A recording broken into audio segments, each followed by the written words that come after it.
And welcome back to the Michael Cohen Show on our continued journey to 500,000 subscribers. We are really super close thanks to you. So hit subscribe, watch, comment, and share, because the insanity, it just doesn't start in the morning. It stops when you finally go to sleep.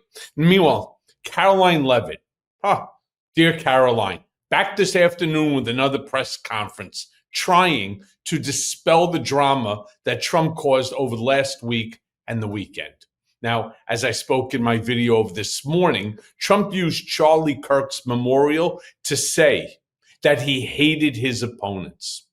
Karoline was asked how that statement about hating all of your opponents would bring down the political temperature. Play the clip. Sure, in the pink. Thanks, Caroline. Liz Landers with PBS NewsHour. I just wanted to follow up quickly on something that the president had said yesterday. So we heard from Erica Kirk. She said she forgives the man who shot and killed her husband. And then right after that, we heard from the president who said, I hate my opponent and I don't want the best for them. How does that square with bringing down the temperature of political violence in this country? And then, if I could, I had a follow-up on Venezuela, too. Look, the president is authentically himself. I think that's why millions of Americans across the country love him and support him, including Erica Kirk, who you saw so beautifully was on stage with the president in an unthinkable moment, in the midst of an unthinkable tragedy, and was leaning on the president for support during that time. And he was there to give it to her, as well as the vice president and many other top-ranking cabinet officials. Kayla. Thanks. Okay, and so where's the answer? Yes, he's authentic. He's authentic. I get it. But he is also the president of the United States, the president for all Americans, not just the MAGA supporters. That's the point, Karoline. And a reporter then goes on and asks Karoline about the fact that Letitia James was investigated for 5 months. And up until that period of time, so far, no crimes have been found. So here's the question. Does that mean that Trump just wants his enemies charged regardless of if there's a crime or not? What's really going on here? Does he have something or does he not?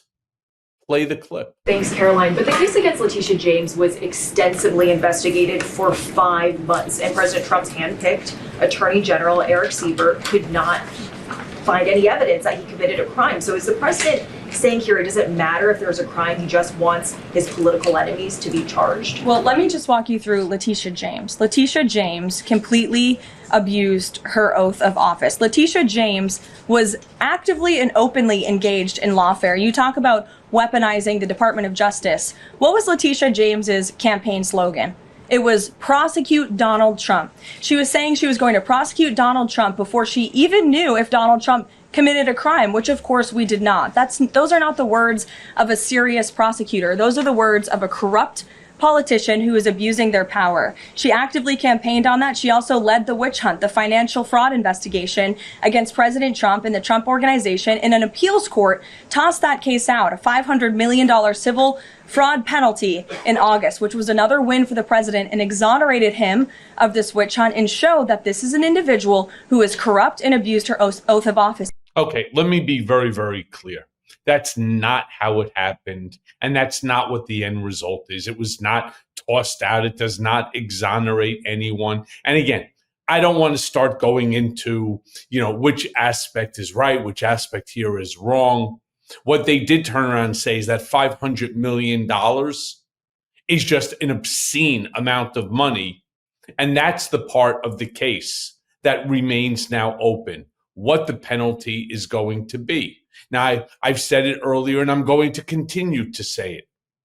There's a lot that's going to be coming down the road as it relates to Trump and Tish James and Adam Schiff and also, say, Alvin Bragg and James Comey and a whole slew of others. There's a lot, which is why I constantly say that there is so much chaos that we wake up to, that we go to sleep every night, that we need to build a community so big that we can finally put an end to this. Let the investigations happen. And if Congress had any balls, they would open up investigations too, so that we the people will have some idea of what's actually really going on. Now, meanwhile, reporter goes on and asks her if Bondi will be fired if she doesn't find Letitia James committed a crime. Play that clip. When? Kristen. Thanks, Ryan. Just going back to this Letitia James story. What does President Trump plan to do if the Attorney General, Pam Bondi, tells him that there is not enough evidence to bring his political opponents' cases or to charge those cases? That's a hypothetical question, Kristen. That hasn't happened at this point. But we did see one U.S. attorney not be able to find enough evidence, and now they no longer have a job. Is that something that you would consider? Look, the president stands with Pam Bondi 100%. He made that clear this weekend. He answered questions from all of you last night on Air Force One. He said the same, and that's how he feels at this moment in time. Just one more thing on the Attorney General. Go ahead, Pam Bondi. Karoline, What's the point to have these pressers? You know you can't answer these questions. It's almost like it's become stupid at this point. And why is anybody asking her a question? Because you turn around and you ask her a question, hey, can Pam Bondi possibly be fired? Well, this water is really good. Yeah, the president likes water too, but he prefers Diet Coke. Next question. Meanwhile, Karoline continues to say that the president has the right to express how he feels about people. Play that clip. But why won't the president accept the conclusions of his Justice Department to not bring charges against Letitia James? In fact, you had Bondi and Blanche top DOJ leadership who were against ousting Eric Siebert, who again was picked by President Trump. I just answered that question for you, and the president has every right to express how he feels about these people who literally campaigned on trying to put him in jail, who literally tried to ruin his life and ruin his businesses, and he wants to see accountability for those who abuse their office and abuse their power. And Letitia James absolutely did that, whether you want to admit it or not. Is that not Jeff. retribution, though? Jeff, it's accountability. thanks, Jeff. Karoline. Two foreign policy. Again, why she's even doing these pressers, I have no idea. Meanwhile, a reporter goes on and asks if Trump would instate a national holiday honoring Charlie Kirk. Play that clip. Nick. Thank you, Caroline. Would the president like to see Congress pass a national holiday honoring Charlie Kirk annually? That's an interesting question. I'm sure he wouldn't oppose such a thing. But you can pose that to him yourself next time you get the chance. Sure thing. And to follow up, too, I know the president is honoring Charlie with the Presidential Medal of Freedom. Is there anything else that we don't know of in the works to honor Charlie? Not at this time, but we do look forward to that Medal of Freedom ceremony very soon. Yeah. And I'm sure that's going to bring tremendous solace to the children growing up without a father. You think that maybe there's more that possibly could be done, like maybe some sensible gun legislation somehow? Now, look, as I'm sure that you've all seen, border czar Tom Homan was recorded last September accepting a bribe of $50,000 in a Kava brown paper bag, right? I mean, it wasn't even like a Gucci bag. It was a brown paper bag from this Mediterranean bowl fast food restaurant called Kava by undercover FBI agents. Meanwhile, Karoline is now asked about it, but she seems to forget that it was caught on tape. Play the clip. Sure. Thanks, Caroline. So two on the Homan investigation. Can you just speak to, did the president ask the Justice Department to close the case? And does Homan have to return the $50,000? Well, Mr. Homan never took the $50,000 that you're referring to, so you should get your facts straight, number one.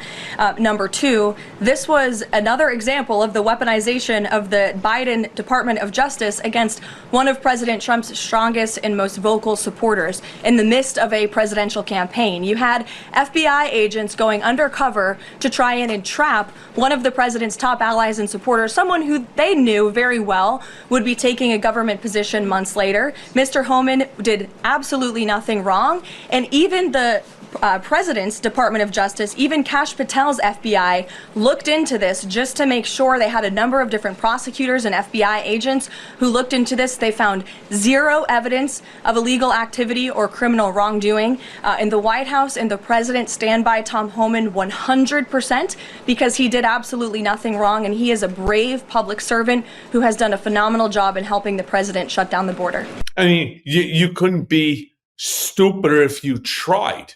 You bullshit Barbie. He's caught on tape taking 50 grand. The fact that Kash Patel's not prosecuting it only goes to show you how brazen this administration is, how brazen this DOJ is when it comes to handling accountability, crimes by people that are within this circle of trust. Now, meanwhile, Karoline also spoke about the potential TikTok deal. Check out what she says on this one. Play the clip. On TikTok, the deal. How much is the deal? And if you can't give an exact number of how much the deal is, when can we expect to learn how much the deal is being valued at? And then separately, who are the members involved in the deal? Like, can you share any more details there? So I don't have a specific number for you, nor am I going to confirm the specific individuals and entities in the deal, Kayla, but I do have several details I'm happy to run through for all of you, and the president will be signing the deal, the official deal, later this week at some point. Under the terms of this deal, TikTok will be owned by a majority of American investors and controlled by a board of directors with extensive national security and cybersecurity credentials. In partnership with the U.S. government, Oracle will serve as TikTok's trusted security provider, and they will independently monitor the safety and data security of all U.S. user data on TikTok's platform. Americans' data will be stored securely in the United States without access from China. All U.S. user data will be stored. Yeah, okay. We already know you got Murdoch, you got Lackland, you got Rupert, you got Ellison, and several other people. It's already been out there. So why you're holding on to that information like you're holding on to some top secret info? Meanwhile, she goes on and she claims that, it's amazing the ability of this young person to lie with impunity as she does. She goes on and claims that Trump has secured nearly $9 trillion, $9 trillion in U.S. investments. Well, Karoline, according to Trump, it's 17 trillion. Which one is it? Play the clip. Part of President Trump's mission to restore America as the manufacturing superpower of the world, he has secured nearly $9 trillion in U.S. investment, nearly 9 times more than Biden attracted in his entire 4-year term. And we expect that number to be upwards of $15 trillion very soon. Yeah. And lastly, a reporter then asks Karoline about, farmers being affected by these magnificent trade deals. Play that clip. As there's still no official trade deal with China, farmers are getting a little bit antsy, navigating, prices being weak and not strong. How is the administration, thinking about farmers right now? Is there anything we can expect to see from the administration on, sort of bailing farmers out should prices continue to not work in their favor? Well, the administration is completely understands the anxiety of farmers. We're very much aware of this issue. It has been a part of our discussions, the trade team's discussions with their Chinese counterparts. As for any specific actions, I don't have any news on that for you today, but I can fully assure you the entire National Economic Council in this building, as well as our Secretary of Agriculture, Brooke Rollins, have been talking with the trade team about this. There's been many meetings on this, and they are on the ball.